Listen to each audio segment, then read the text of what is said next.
বন্ধুরা, সনাতন ঐতিহ্যে আমরা গরুকে মা বলে মনে করি এবং গরুর পূজা করি। গরুর সেবা ও পূজা করলে আমরা সকল দেবদেবীর আশীর্বাদ লাভ করি। বন্ধুরা, আমাদের গরুকে কখনো অসম্মান করা উচিত নয় এবং গরুকে কোনো প্রকার কষ্ট দেওয়াও উচিত নয়। বন্ধুরা, আজকের এই ভিডিওতে আমি আপনাদের বলবো যে গরুকে অসম্মান করলে এবং তাকে কষ্ট দিলে কী ধরনের শাস্তি ভোগ করতে হয়, এবং যারা গরুর সেবা করে তাদের গরুর কোনো অঙ্গ স্পর্শ করলেই সমস্ত দুঃখ দূর হয়ে যায়। এর সাথে এই ভিডিওতে আপনারা এটাও জানতে পারবেন যে এমন কোনো অভিশাপ আছে যা গরুর সমস্ত নারী জাতিকে দিয়েছিল এবং নারীরা আজও সেই অভিশাপ ভোগ করছে। তাহলে বন্ধুরা, ভিডিওটি শুরু করা যাক। বন্ধুরা, ভগবান শ্রী হরি বিষ্ণু তার শেষ শয্যায় বিশ্রাম করছিলেন এবং মাতা লক্ষ্মী ভগবান বিষ্ণুর পা টিপে দিচ্ছিলেন। তখনই নারায়ণ নারায়ণ করতে করতে নারদ মুনি সেখানে উপস্থিত হন এবং শ্রী হরি বিষ্ণু ও মাতা লক্ষ্মীকে প্রণাম করেন। তখনই ভগবান বিষ্ণু বলেন, বলুন দেবর্ষি, আজ বৈকুণ্ঠ লোকে কিভাবে আগমন হল? তখন নারদ মুনি ভগবান বিষ্ণুকে বলেন, হে জগতের পালনকর্তা, আপনি তো সমগ্র জগতের পালক, অন্তর্যামী। আপনার কাছে কিছুই লুকানো নেই। আপনি তো আমার এখানে আসার উদ্দেশ্য জানেনই যে আমি আপনার কাছে কেন এসেছি। তখন ভগবান বিষ্ণু বললেন, হে মুনিবর, এখন আপনি নিজেই বলুন আপনার এখানে আসার কারণ কি? তখন নারদজি বলেন, ভগবান, আজ আমি পৃথিবী লোকে ভ্রমণ করছিলাম। তখনই আমি দেখলাম অনেক লোক গরু পালন করছে এবং তারা সবাই গোমাতার সেবা ও পূজা করছে আর গোমাতাকে রুটিও খাওয়াচ্ছে। কিন্তু প্রভু, সেখানেই অনেক লোক গরু তো পালে কিন্তু গোমাতার সেবা করে না, বরং তার উপর অত্যাচার করে, গরুকে পেট ভরে খাবারও দেয় না। ভগবান, এই সব দেখে আমার হৃদয় গলে গেল, মন খুব অস্থির হয়ে উঠল এবং আমার মস্তিষ্কে অনেক প্রশ্ন উঠতে লাগল। এই প্রশ্নগুলির সমাধানের জন্য প্রভু, আমি আপনার কাছে ছুটে এসেছি। তখন শ্রী হরি ভগবান বিষ্ণু বললেন, বলুন দেবর্ষি, সেই প্রশ্নগুলো কি যা আপনাকে বিচলিত করে তুলেছে? তখন আবার দেবর্ষি নারদজি বলেন, প্রভু, আমার প্রথম প্রশ্ন হল, যে মানুষ গরুর সেবা করে, গরুর পূজা করে, গরুকে রুটি খাওয়ায়, সে এর কি ফল পায়? আর প্রভু, গরুর কোনো অঙ্গ স্পর্শ করলেই সমস্ত দুঃখ দূর হয়ে যায়। ভগবান, আমার দ্বিতীয় প্রশ্ন হল, প্রভু, যে মানুষ এই বোবা প্রাণী গরুর উপর অত্যাচার করে, সে কি ধরনের শাস্তি পায়? আর সেই অভিশাপটি কি যা গরু সমস্ত নারীকে দিয়েছিল এবং যার ফল আজকের কলিযুগের সমস্ত নারীরা ভোগ করছে? নারদ মুনির কথা শুনে ভগবান বিষ্ণু একটু হাসলেন এবং বললেন, হে দেবর্ষি, আপনি খুব ভালো প্রশ্ন করেছেন। এই প্রশ্নগুলো করে আপনি সমগ্র মানবজাতির কল্যাণের কথা বলেছেন। আমি আপনার সমস্ত প্রশ্নের উত্তর একটি কাহিনীর মাধ্যমে দেব। যদি আপনি এই কাহিনীটি মনোযোগ সহকারে শোনেন, তাহলে আপনি আপনার প্রশ্নগুলোর উত্তর পেয়ে যাবেন। বন্ধুরা, ভগবান বিষ্ণু কাহিনী শোনাতে শুরু করলেন, হে দেবর্ষি, অনেক সময় আগে স্বর্ণপুর নামে একটি অত্যন্ত সমৃদ্ধ নগর ছিল, যেখানকার বাসিন্দারা ধন, বৈভব এবং কলায় অগ্রগণ্য ছিল। সেই নগরে ধর্মপাল নামে এক ব্যবসায়ী ছিল, যে সেই নগরের সবচেয়ে ধনী ব্যবসায়ী ছিল। ধর্মপাল তার ব্যবসায়িক দক্ষতা এবং দানশীলতার জন্য পরিচিত ছিল। তার স্ত্রীর নাম ছিল রত্নপ্রভা। রত্নপ্রভা সুন্দরী, বিদুষী এবং তার স্বামীর মতোই উদার হৃদয়ের মহিলা ছিলেন। স্বামী স্ত্রী দুজনেই ঈশ্বরেরও বড় ভক্ত ছিলেন। তারা সকাল সন্ধ্যা ঈশ্বরের আরাধনা ও পূজা করতেন। তাদের জীবনে কোনো প্রকার দুঃখ ছিল না। তারা দুজনে সুখে জীবনযাপন করছিলেন। কিন্তু বলা হয় যে জীবনের সুখ এবং দুঃখ উভয়েরই নিজস্ব গুরুত্ব আছে, তাই মানুষের জীবনে সুখের পাশাপাশি দুঃখেরও আগমন ঘটে। ব্যবসায়ী ধর্মপালের সাথেও এমনটাই হয়েছিল। তার কাছে ধনসম্পত্তি তো ছিল, কিন্তু তার জীবনে সন্তানের অভাব ছিল। তার বিয়ের অনেক বছর কেটে গিয়েছিল, কিন্তু সে এখনও সন্তান লাভ করতে পারেনি। তার কেবল এই একটাই দুঃখ ছিল, সে তার স্ত্রী এবং নিজের চিকিৎসা নগরের বড় বড় বৈদ্যদের দিয়ে করিয়েছিল, কিন্তু সে সন্তান সুখ থেকে বঞ্চিতই রইল। একদিন ব্যবসার কোনো কাজে ধর্মপাল নগরের বাইরে যাচ্ছিল। তখন সে জানতে পারল যে নগরের বাইরে এক ত্রিকালদর্শী সাধু মহারাজ এসেছেন এবং যে কেউ তার কাছে নিজের সমস্যা নিয়ে যায়, তিনি তার সমাধান করে দেন। ধর্মপাল নগরের বাইরে যাওয়ার সময় সেই মহাত্মার কাছে পৌঁছে গেল। সেখানে পৌঁছে সে দেখল সাধু মহারাজ তো তার সাধনায় মগ্ন, তাই ধর্মপাল সেখানেই বসে মহাত্মার ওঠার অপেক্ষা করতে লাগল। কিছুক্ষণ বসার পর সাধু মহারাজ চোখ খুললেন। তখন প্রথমে ধর্মপাল তাকে প্রণাম করল এবং তারপর বলল, হে মহাত্মা, আমি আমার জীবনে খুব দুঃখী, দয়া করে আমার কষ্টের নিবারণ করুন। তখন সাধু মহারাজ সেই ব্যবসায়ীকে বললেন, হে পুত্র, তোমার কি ধরনের দুঃখ? তোমাকে তো দেখতে খুব ধনী মনে হচ্ছে, মনে হয় না তোমার কোনো প্রকার কষ্ট থাকবে। তখন আবার ধর্মপাল সাধু মহারাজকে খুব দুঃখী মনে বলল, হে ত্রিকালদর্শী সাধু মহারাজ, আমার জীবনে কেবল একটাই দুঃখ। আমার বিয়ের অনেক বছর হয়ে গেছে, কিন্তু এখনও পর্যন্ত আমি সন্তানের সুখ পাইনি। আপনি আমাকে বলুন যে আমি কেন সন্তান লাভ করতে পারছি না, এবং সন্তান প্রাপ্তির উপায়ও বলুন, যাতে আমি আমার জীবনে সন্তানের সুখ পেতে পারি।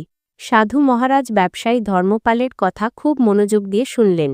তারপর তিনি চোখ বন্ধ করে নিজের তপবলে ধর্মপালের সমগ্র জীবনের ঘটনা বিশ্লেষণ করলেন এবং অত্যন্ত রেগে গিয়ে বললেন, হে মূর্খ ধনী, কয়েক বছর আগে তুই একটি ঘোর পাপ করেছিলি। হয়তো তোর মনে আছে, যখন তুই দূরের দেশে ব্যবসা করতে যাচ্ছিলি, তখন একটি গাছের নিচে একটি গরু তার নবজাত বাছুরের সাথে ক্ষুধা তৃষ্ণায় ছটফট করছিল। তুই না সেই গরুটিকে খাবার দিয়েছিলি, না তাকে প্রণাম করেছিলি, আর না সেই গোমাতার সেবা করেছিলি। সেই গোমাতা তোর কাছে সাহায্যও চেয়েছিল, কিন্তু তুই সেটাও উপেক্ষা করেছিলি। তোর এই আচরণের কারণে গোমাতা ক্রুদ্ধ হয়ে তোকে অভিশাপ দিয়েছিল, তাই আজ তুই সন্তান সুখ থেকে বঞ্চিত। হে ধনী, যে কোনো মানুষ গোমাতাকে কষ্টে দেখেও তার সাহায্য করে না, তার ঘোর পাপ লাগে। বন্ধুরা, ভগবান শ্রী হরি বিষ্ণু নারদ মুনিকে বলছেন, হে মুনিবর। এইভাবে সেই সাধু ধর্মপালকে তার করা পাপের কথা জানিয়ে দিলেন। তখন ধর্মপাল কাঁদতে কাঁদতে বলল, হে ভগবান, এ আমার কি হয়ে গেল? এত বড় পাপ আমার দ্বারা কিভাবে হল? আমার এখন নিজের উপরেই ঘৃণা হচ্ছে। আমার কারণে একটি গরু এবং তার নবজাত বাছুরকে এত কষ্ট সহ্য করতে হয়েছে। এরপর ধর্মপাল সাধুকে বলল, হে সাধু মহারাজ, আমি জানি যে আমার এই পাপ ক্ষমার যোগ্য নয়, তবুও আমি আপনার সামনে প্রার্থনা করছি যে আমাকে এই পাপের প্রায়শ্চিত্ত করার উপায় বলুন।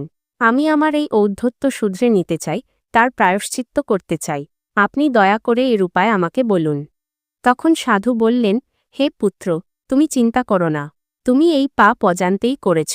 ভালো কথা হলো যে তুমি নিজের ভুল স্বীকার করেছ এবং পাপের প্রায়শ্চিত্তও করতে চাও।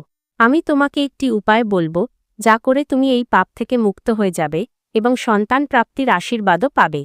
সাধু আরও বললেন, পুত্র, এই নগর থেকে দূরে বনভূমিতে আমার আশ্রম আছে, সেখানে অনেক পশু পাখি সকল ঋষিমুনির সাথে থাকে। সেই আশ্রমেই সুবর্ণধারা নামে এক দিব্য গরু আছে, যার স্পর্শেই মানুষের সমস্ত দুঃখ দূর হয়ে যায়। তার সেবা করলে সকল মনোকামনা পূর্ণ হয়। সেই সুবর্ণধারা গরু সকল পাপ নাশকারী এবং মনোকামনা পূরণকারী।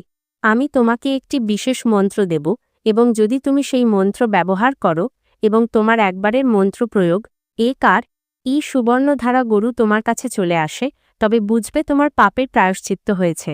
আর যদি সে মন্ত্র ব্যবহারের পরেও না আসে, তাহলে বুঝবে গোমাতা তোমার উপর রুষ্ট। ধর্মপাল এবং সাধু মহারাজ দুজনে একসাথে সাধু মহারাজের আশ্রমে যান। সেখানে পৌঁছে সাধু মহারাজ ধর্মপালকে একটি সিদ্ধ মন্ত্র বলেন, যা দিয়ে সে অনেক দূরে থাকলেও চলে আসত। সাধু ধর্মপালকে সেই মন্ত্রটি ব্যবহার করতে বলেন। ধর্মপাল সেই মন্ত্রটি উচ্চারণ করে।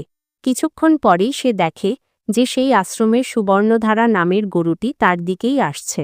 সাধু যখন এটি দেখেন, তখন তিনি ধর্মপালকে বলেন, হে ধনী, দেখ, তোর একবারের মন্ত্র প্রয়োগ একার ই সুবর্ণধারা নামের গরুটি নিজে থেকেই তোর কাছে হেঁটে আসছে। তুই খুব ভাগ্যবান, এই গরুটি তোর সমস্ত দুঃখ দূর করে দেবে। এখন শুধু তুই এই গরুটির সেবা কর। তুই এই জঙ্গলে একে চড়াবি, এর ভালোভাবে দেখাশোনা করবি, একে হিংস্র পশুদের থেকে বাঁচাবি এবং কোনো প্রকার কষ্ট একে হতে দিবি না। তোর ধর্মপত্নীকেও বলে দিবি যে সে ও যেন এই সুবর্ণধারা নামের গরুটির সেবা করে, এর পূজা অর্চনা করে, যাতে এই গরুটি প্রসন্ন হয়ে তোকে এবং তোর স্ত্রীকে সন্তান প্রাপ্তির আশীর্বাদ দেয়। ধর্মপাল সেই গরুটিকে প্রণাম করে, সাধু মহারাজকে প্রণাম করে এবং সুবর্ণধারা নামের গরুটিকে নিজের বাড়িতে নিয়ে আসে। বাড়িতে পৌঁছে ধর্মপাল তার স্ত্রীকে বলে, হে ভাগ্যবতী, সন্তান প্রাপ্তির জন্য আমাদের এই সুবর্ণধারা নামের গরুটির সেবা করতে হবে। বন্ধুরা, ভগবান শ্রী হরি বলছেন, হে দেবর্ষি। পরদিন সকালে ধর্মপাল এবং তার স্ত্রী নিত্যকর্ম সেরে স্নান করার পর সেই গরুটির পূজা করে। ধর্মপালের স্ত্রী সেই গরুটিকে কয়েকটি রুটি খাওয়ায়। তারপর ধর্মপাল গরুটিকে চড়াতে জঙ্গলে চলে যায়। জঙ্গলে পৌঁছে ধর্মপাল সেই সুবর্ণধারা নামের গরুটিকে সবুজ সবুজ ঘাস খাওয়াতে থাকে। সে গরুর শরীরে বসা মাছিদের হাত দিয়ে তাড়িয়ে দেয় এবং প্রেমপূর্বক নিজের হাতে তার কপাল বুলিয়ে দেয়। এইভাবে সারাদিন গরুটিকে জঙ্গলে চড়িয়ে এবং তার সেবা করার পর ধর্মপাল সেই গরুটির সাথে নিজের বাড়িতে ফিরে আসে। পথে গরু তার পা দিয়ে ধুলো ওড়ায়, যার ফলে ধর্মপালের সমস্ত পাপ নষ্ট হয়ে যায় এবং তার শরীর পবিত্র হয়ে যায়। বাড়িতে পৌঁছে ধর্মপালের স্ত্রী সেই সুবর্ণধারা নামের গরুটির বিধিপূর্বক পূজা ও অর্চনা করে, তাকে প্রণাম করে প্রদক্ষিণ করে এবং প্রেমপূর্বক শ্রদ্ধাভরে হাত জোর করে সেই সুবর্ণধারা নামের গরুটির সামনে দাঁড়িয়ে থাকে। সুবর্ণধারা গরু ধর্মপালের স্ত্রীর পূজা গ্রহণ করে নেয় এবং তার দিকে দৃষ্টি দিয়ে তার সকল দোষ নষ্ট করে দেয়। গরুর দৃষ্টি পড়তেই ধর্মপালের স্ত্রী পবিত্র হয়ে যায়। এইভাবে ধর্মপাল এবং তার স্ত্রী সুবর্ণধারা নামের গরুটির সেবা করতে করতে প্রায় 1 মাস পূর্ণ করে ফেলে। একদিন যখন ধর্মপাল সুবর্ণধারা নামের গরুটিকে নিয়ে জঙ্গলে চড়াতে যায়, তখন গরুটি চড়তে চড়তে জঙ্গলের মাঝখানে পৌঁছে যায়, যেখানে খুব বড় বড় ঝোপঝাড়, ঘাস এবং গাছ ছিল।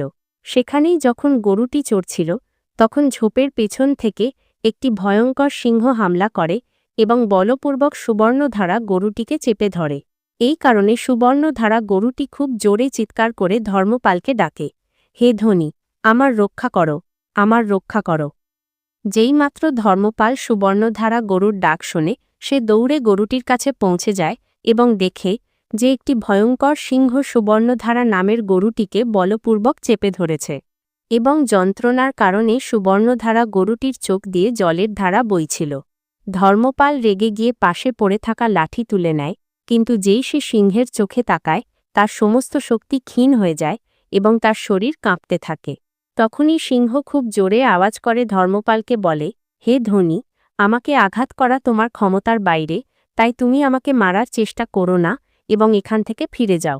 হয়তো আজ ঈশ্বর আমার উপর বড় কৃপা করেছেন এবং এই গরুটিকে আমার জন্য খাবার হিসেবে পাঠিয়েছেন।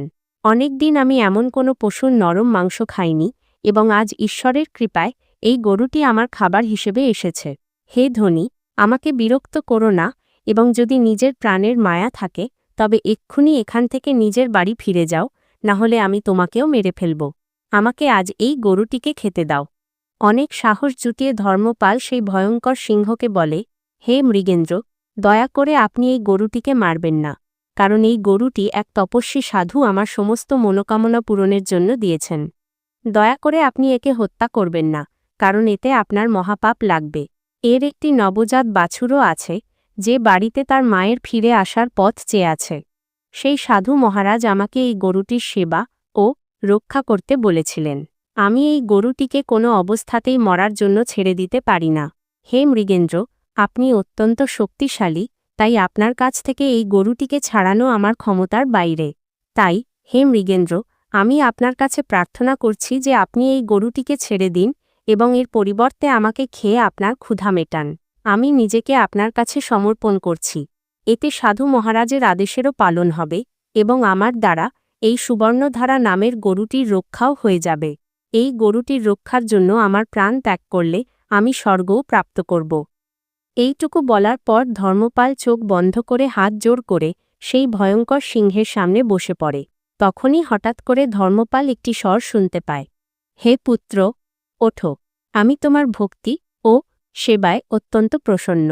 যেই এই শব্দগুলি ধর্মপালের কানে পড়ে, সে সঙ্গে সঙ্গে উঠে দাঁড়ায় এবং দেখে যে তার সামনে শুধু সুবর্ণধারা গরুটি দাঁড়িয়ে আছে, কিন্তু সেই ভয়ঙ্কর সিংহকে কোথাও দেখা যাচ্ছে না, যে এতক্ষণ গরুটিকে বলপূর্বক নিজের থাবায় চেপে ধরেছিল।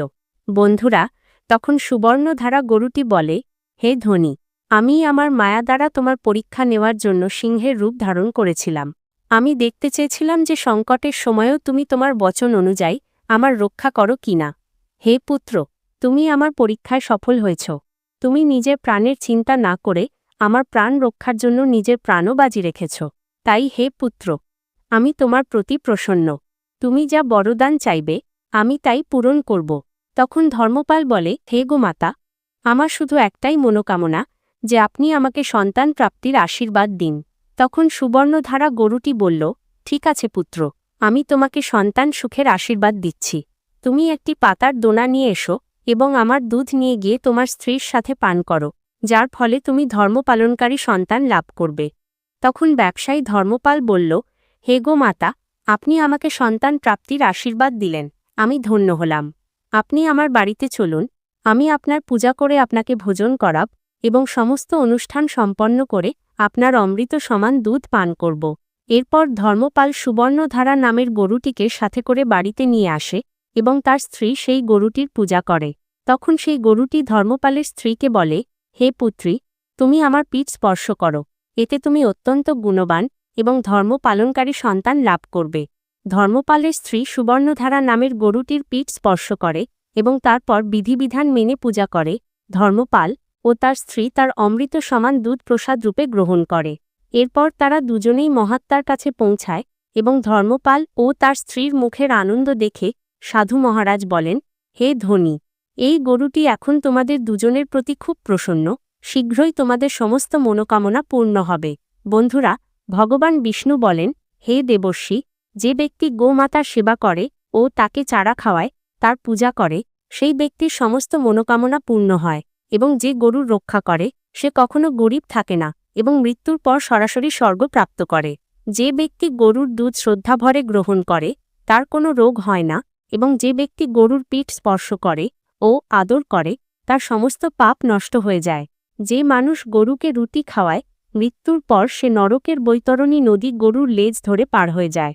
শুধুমাত্র এইটুকু করলেই মানুষ সকল প্রকার সুখ ও ঐশ্বর্য লাভ করে। অতএব আমাদের গোমাতার সেবা ও আরাধনা অবশ্যই করা উচিত, কারণ এমনটা করলে ব্যক্তি 7 প্রজন্ম পর্যন্ত মনুষ্যজনিতে জন্ম নেওয়ার সুখ প্রাপ্ত করে। গোমাতার সেবা করা ব্যক্তি ভিখারি থেকেও রাজা হতে পারে। বন্ধুরা, ভগবান বিষ্ণু বলেন, হে দেবর্ষি, ধর্মপাল ও তার স্ত্রীর দ্বারা সুবর্ণধারা নামের গরুটির সেবা করার ফলে তারা একটি পুত্র ও একটি কন্যা লাভ করেছিল। বন্ধুরা, ভগবান বিষ্ণু বলেন, হে দেবর্ষি, আপনি আপনার প্রথম প্রশ্নের উত্তর নিশ্চয়ই পেয়ে গেছেন। হে মণিবর, আপনার দ্বিতীয় প্রশ্ন ছিল যে সমস্ত মানুষ গরুকে মারে ধরে তারা কোনো দণ্ড পায়, তো আমি আপনাকে বলে দিই, এমন মানুষদের নরকের দেবতা যমরাজজি অনেক বছর ধরে নরকের আগুনে পোড়ান। এরপর ভগবান বিষ্ণু বলেন, হে দেবর্ষি, আপনি আপনার সমস্ত প্রশ্নের উত্তর তো পেয়েই গেছেন। তখন দেবর্ষি বলেন, ভগবান, এখনও একটি প্রশ্নের উত্তর আপনি দেননি। আমার তৃতীয় প্রশ্ন ছিল যে গোমাতা সমস্ত নারী জাতিকে কোনো অভিশাপ দিয়েছিলেন যা নারীরা আজও ভোগ করছে। দেবর্ষি নারদজির কথা শুনে ভগবান বিষ্ণু বলেন, হে দেবর্ষি, এই প্রশ্নের উত্তর জানার জন্য আপনাকে আরও একটি জ্ঞানবর্ধক কাহিনী শোনাচ্ছি। কোনো এক সময়ের কথা, এক রাজ্যের এক নগরে পরমেশ্বর নামে এক বৈশ্য বাস করত। তার কাছে একটি সুন্দর গরু ছিল যা প্রচুর দুধ দিত। সেই গরুর দুধ খুব ভালো ছিল, যা বিক্রি করে সেই বৈশ্য তার জীবিকা নির্বাহ করত। গরুর দুধ খুব ভালো হওয়ায় সে সেই দুধের খুব ভালো দামও পেত। আর এই কারণে সেই বৈশ্য সেই গরুটির ভালোভাবে সেবা করত, তাকে জঙ্গলে ঘাস চড়াতে নিয়ে যেত এবং সন্ধ্যা পর্যন্ত বাড়ি ফিরে আসত। 6 মাস ধরে এমন চলতে থাকে। তারপর একদিন সেই গরুটি দুধ দেওয়া বন্ধ করে দেয়, যার ফলে পরমেশ্বরের আর কোনো লাভ হচ্ছিল না। পরমেশ্বর এই কথায় পরেশান হয়ে যায় এবং সেই গরুটিকে বাড়ি থেকে তাড়িয়ে দেয়। সেই গরুটি তার ঘরে ঢোকার চেষ্টা করলে সে তাকে লাঠি দিয়ে মারত, যার ফলে গরুটি খুব দুঃখী থাকত। সেই গরুটি তার মালিককে ছেড়ে যেতে চাইত না, কিন্তু পরমেশ্বরই তাকে নিজের বাড়িতে রাখতে চাইত না। তাই সেই গরুটি পরমেশ্বরের বাড়ি ছেড়ে জঙ্গলে চলে যায়। জঙ্গলে সবুজ সবুজ ঘাস খেত এবং সেখানেই একটি গাছের নিচে রাতে আরাম করত। এভাবে থাকতে থাকতে গরুটির 3 মাস কেটে যায়। একদিন গরুটি যখন গর্ভবতী হয়ে যায়, তখন তাকে অনেক সমস্যার সম্মুখীন হতে হয়। যেমন তেমন করে সে আপনার জীবন যাপন করতে থাকে।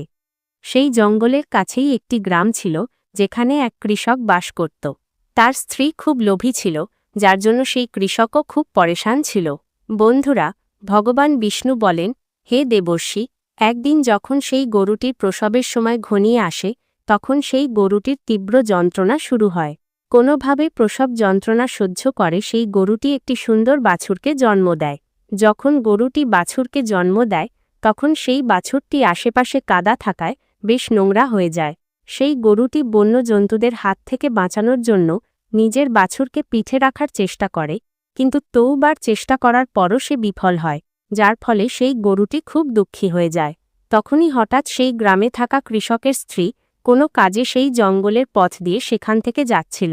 তখনই সে গরুটিকে দেখে যে সেই গরুটি বারবার নিজের বাছুরকে নিজের পিঠে রাখার চেষ্টা করছে এবং রাখতে পারছে না। গরুটি যখন সেই কৃষকের স্ত্রীকে সেখান দিয়ে যেতে দেখে, তখন বলে, হে সুন্দরী নারী, তুমি কি আমার বাচ্চাকে আমার পিঠে তুলে দেবে? কারণ এটি এখন নবজাতক এবং 9 মাস পরেই চলার মতো হবে। কারণ সেই গরুটির এটি জানা ছিল না যে তার বাচ্চা জন্মের সঙ্গে সঙ্গেই চলতে শুরু করে, এবং সেই সময়ে মানুষের বাচ্চারাও জন্মের সঙ্গে সঙ্গেই চলতে শুরু করত। কিন্তু এই কথাটা সেই গরুটির একেবারেই জানা ছিল না। কৃষকের স্ত্রী গরুটির এমন কথা শুনে হাসতে থাকে এবং বলে, আমি তোমার বাচ্চাকে পিঠে কেন রাখব? একে দেখো তো, এটা কত নোংরা হয়ে গেছে আর কত কাদা লেগে আছে। এর উপর যদি আমি একে তোমার পিঠে রাখি, তাহলে আমার শাড়ি নষ্ট হয়ে যাবে। কৃষকের স্ত্রীর এমন কথা শুনে সেই গরুটির রাগ হয়ে যায় এবং সে সেই কৃষকের স্ত্রীকে অভিশাপ দিয়ে বলে, হে মূর্খ নারী, তুই আমার বাচ্চাকে আমার পিঠে রাখতে এত সংকোচ করছিস, যা। আজ থেকে তোকে এবং সমস্ত নারী জাতিকে আমি অভিশাপ দিচ্ছি যে এখন থেকে মানুষের বাচ্চারাও আমার বাচ্চার মতোই 9 মাস পর চলার যোগ্য হবে, এবং যত পশুর বাচ্চা জন্মাবে তারা জন্মের কিছু সময় পরেই চলতে শুরু করবে। বন্ধুরা, ভগবান বিষ্ণু নারদ বলেন, হে দেবর্ষি, এইভাবে গোমাতার অভিশাপ আজও সমস্ত নারীদের কলিযুগে ভোগ করতে হচ্ছে। আগে এমন ছিল না, আগে মানুষের বাচ্চারাও জন্মের সঙ্গে সঙ্গেই চলতে শুরু করত। সত্যযুগের সুখদেব জন্মের সঙ্গে সঙ্গেই চলতে শুরু করেছিলেন এবং বেদব্যাসও জন্মানোর সঙ্গে সঙ্গেই চলতে শুরু করেছিলেন। এটা তো সত্যযুগের কথা ছিল, কিন্তু কলিযুগে এমন কিছুই নেই। কলিযুগে মানুষের বাচ্চাদের নিজের পায়ে চলতে কমপক্ষে 8 থেকে 10 মাস সময় লেগে যায়। এর কারণ হল গোমাতা রেগে গিয়ে নারী জাতিকে যে অভিশাপ দিয়েছিলেন, সেই দিন থেকে সমস্ত নারীদের বাচ্চাদের জন্মের সঙ্গে সঙ্গে নিজের পায়ে চলা বন্ধ হয়ে গেল, এবং গোমাতার অভিশাপের কারণে কলিযুগের নারীদের বাচ্চারা 8 থেকে 10 মাস পরেই নিজের পায়ে ধীরে ধীরে দাঁড়াতে পারে। গরুর বাচ্চারা সেই দিন থেকেই জন্মানোর সঙ্গে সঙ্গে নিজের পায়ে চলতে শুরু করে। ইসিলিয়ে কারো আত্মাকে আঘাত করা উচিত নয়, অন্যের দুঃখে দুঃখী হওয়া উচিত এবং অন্যের কাজে আসা উচিত। সাথে সাথে পশু পাখিদের সাহায্য করা উচিত। এক স্ত্রীর ভুলের কারণে কলিযুগের সমস্ত নারীরা গোমাতার অভিশাপের ফল ভোগ করছে। বন্ধুরা, ভগবান বিষ্ণু বলেন, হে দেবর্ষি, এখন তো আপনি আপনার সব প্রশ্নের উত্তর পেয়েই গেছেন। তখন দেবর্ষি নারদজি বলেন, হে ভগবান, আপনি এত গুরুত্বপূর্ণ কাহিনীর মাধ্যমে আমার সব প্রশ্নের উত্তর দিলেন। আমি এত জ্ঞানবর্ধক কাহিনী শুনে ধন্য হয়ে গেলাম। এখন আমি এই কাহিনীর প্রসার সমস্ত লোকে করব এবং এই জ্ঞানকে আরও এগিয়ে নিয়ে যাব। বন্ধুরা, আশা করি আপনাদেরও এই কাহিনীটি ভালো লেগেছে। আর যদি এই কাহিনীটি আপনাদের ভালো লেগে থাকে, তাহলে ভিডিওটি লাইক করুন এবং আমাদের চ্যানেলটিও সাবস্ক্রাইব করে নিন, যাতে এমন জ্ঞানবর্ধক কাহিনী আপনারা পেতে থাকেন। আর কমেন্ট বক্সে রাধে রাধে লিখতে ভুলবেন না। রাধে রাধে বন্ধুরা।